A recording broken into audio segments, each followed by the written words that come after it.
Janine, it is lovely to have you back in South Africa again. You have been in Mozambique for quite a while now. What is it really that you love about your new home? Thanks very much, Nema. And yeah, it doesn't feel like it's been over a year already, but time certainly has gone by very quickly. So as much as my Portuguese still leaves a lot to be desired, and I'm learning as I go, what has really been most exciting about a new country, a new opportunity, new cultures, new people, different ways of doing things, and being part of it. It really is an exciting time for us as a business in Mozambique at the moment.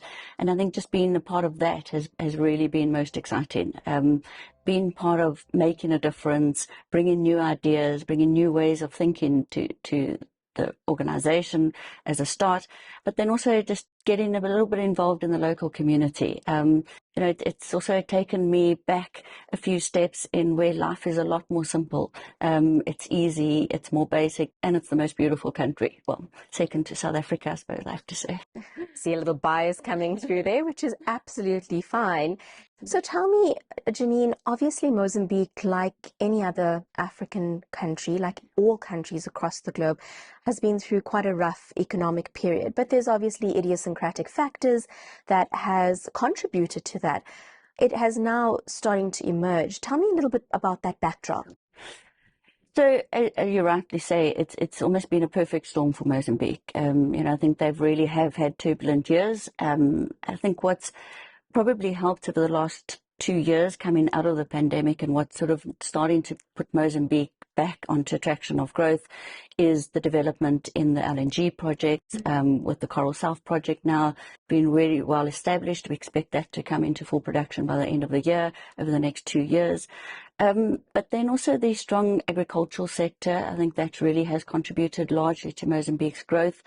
And the natural resources. It's a country very rich in natural resources, so the increase in the commodity prices has also helped on the back of the Ukraine war. I think, that also does put a bit of pressure on the country. But I think it's, a number of factors, and then not forgetting the services industry. So, it's a country where relies heavily on imports, but services are provided locally. And I think that picking up again and that sort of opening up a whole lot of opportunities has really started seeing that growth easing and opening up for the future opportunities. I'm glad you speak about a diverse economy. You speak about agriculture and services.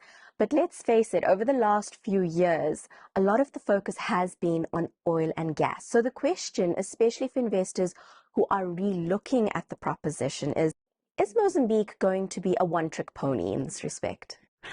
It's an interesting question, and you're 100% right, Nema, in saying that the talk of the town is all about oil and gas. It's the oil and gas summit, it's the oil and gas this, it's the oil and gas that, and absolutely it's going to be probably a game changer for the country.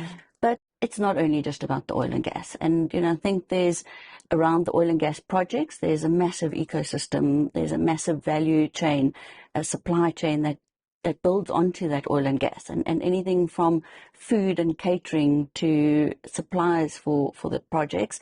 So, I think around the oil and gas, there's a lot of opportunity. But outside of that, there's also a big opportunity for other sector growth. And as I mentioned to you now, because it's a country that relies so heavily on imports, but has such a rich base of natural resources available, there's absolute opportunity, especially in that consumer, food and agri space for growth in country, where I'd like to start seeing that there's opportunity for more local production and local development and less reliant on the imports, but more actually local produce and local manufacturing and that sort of thing. So, as you say, a lot on the oil and gas and related activities, but definitely in other sectors around the consumer and production side of things. And I appreciate how you bring that up, because there is a need to become self-sufficient in that manner and not simply a function of one factor that could, it's very cyclical, as you say. But take me through now the ease of doing business in Mozambique. This has always been questionable. It is always something we look at when we look at investment across Africa. Obviously, there are different factors upon which people will measure ease of doing business. But to your mind, how do you look at the ease of doing business in country? And I think it's something that everybody almost sort of defaults to when they hear you're now operating in Mozambique. And it's like a, I don't know, standard line, but can you actually do business there? So I think there's this connotation that it is so difficult to do business in Mozambique. But, from experience and from working with a lot of our clients, it's not that impossible. Yes, there's regulation and there's compliance and there's red tape, but, I think that exists anywhere in doing business. So we as FNB obviously pride ourselves on being a very ethical business, and we stick to the compliance rules. We don't just do business for the sake of doing business, and we're not going to do business at the cost of everything else. So as a group and as a brand, it's our priority. And we often find ourselves working with our clients and with potential investors and coming into the country looking to start up businesses and helping them to do it right from the start, and giving that advice, giving them professional services that can also guide them how to set it up, how to sort of work within the parameters of the regulations that are in the country. So it's not impossible. It's also not easy. It's not a overnight process to just set up a new business in the country. There is a process. And I mean, RMB has also done a lot of work with their Where to Invest in Africa in terms of where Mozambique ranks. And I think, judging on that, we're probably in the top 50 percentile of ease of doing business in Mozambique. So it doesn't mean, as I say, that it's impossible, but there are regulations that need to be followed to do it. Absolutely. You have to know what you stand for in building that brand equity in country and continuing to do so. Let's talk a bit about the opportunity set and what FNB is doing to leverage the opportunity set in Mozambique.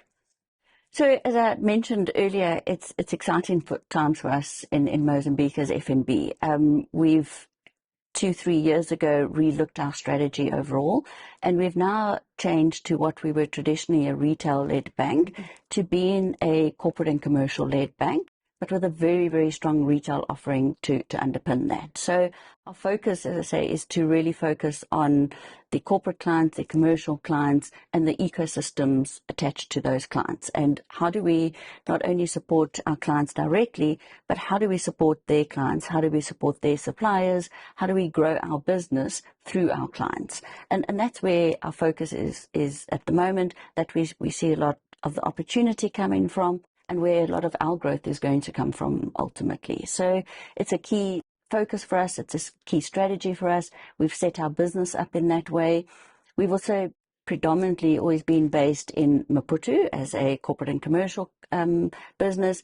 And now we're starting to expand that into the rest of Mozambique. So we're starting to set up regional offices in Beira and in Tet as corporate and commercial. So we've got the retail branches there, but we'll now start expanding that corporate and commercial offering in the rest of the country. That's fantastic. It's good to get reach and relevance in country. What can we look forward to finally from FNB Mozambique?